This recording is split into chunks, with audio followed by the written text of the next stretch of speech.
Welcome to the Adaptable Quick Guide, offering you a whistle-stop tour of some of what this component can deliver for you. This video is going to show some of the data functions which Adaptable offers, both for querying and calculated columns, and particularly around showing date diffs and adding days, which are things that we've been asked about quite a lot recently.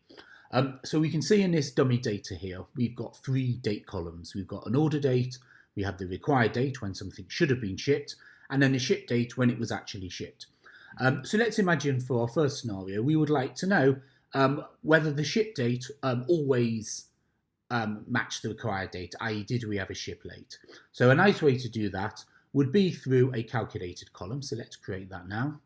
So we will create a new calculated column, and we will use the date diff function, which is exactly what this is for. So it shows the difference between 2 days. So we want the first argument to be the ship date, which we put here, and then we pass in as a second argument the required date when it should have gone. We'll give that a name, so let's call that delay. We don't need to also name the column. It works out for us, it's a number. It works out for us, and we can set any other properties we want. And there we are. That's our expression, the diff days between ship date and required date. Finish, and we've got a new calculated column. Let's add it to our layout. So if we go into our layout, there we are. There's the delay column, and let's just move it up so that we can put it after ship date. In fact, let's stick it here, and you can see where you've got a delay. And then now it's a normal column, so we can filter. So for instance, we can say, show me any time when the delay was greater than 9 days, and it will automatically filter the grid accordingly.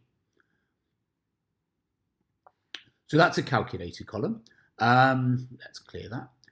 What happens if you want to run that as a query? So let's imagine you want to have a query where you only want to see certain diff days. So we can do that by creating a query here. So let's run a query. Let's open up the query editor because we're going to use some functions. And we'll use the same diff days function. But this time we're interested in anything that has been shipped in the last 40 days. So we want to do diff days between today and, let's drag it in,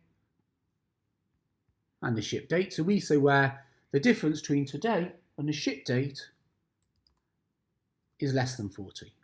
So we can run that query, and there we are. We see anything that's less than 40. You can see it's a live query, because if I change that to 30 and rerun it, you only see those two.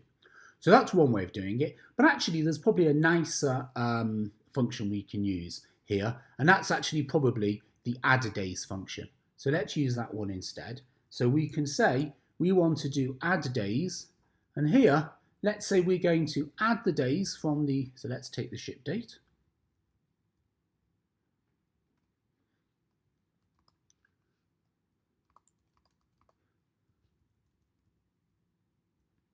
You can see at the moment it's an invalid query, so we can't run it.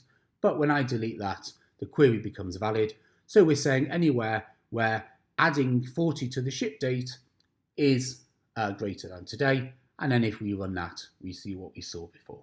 So there are just a couple of nice ways that you can use some of our date functions to manipulate multiple columns that have dates. And of course, once you create a query, you can then reuse it. So in fact, we can save this query. Let's give it a name. Let's call it recent orders. And now if I clear the query and I see all the data in my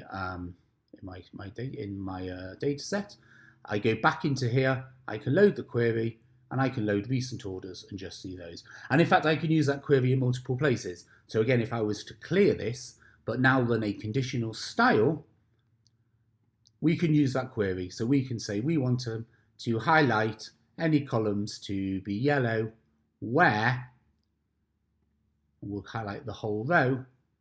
And instead of writing a new expression, which of course we can use a shared query that we created earlier, recent orders, and there we are. It just highlights those. As always, thanks for watching. Thank you for watching the Adaptable Quick Guide. For more information, get in touch at sales@adaptabletools.com or try Adaptable for yourself at demo.adaptabletools.com.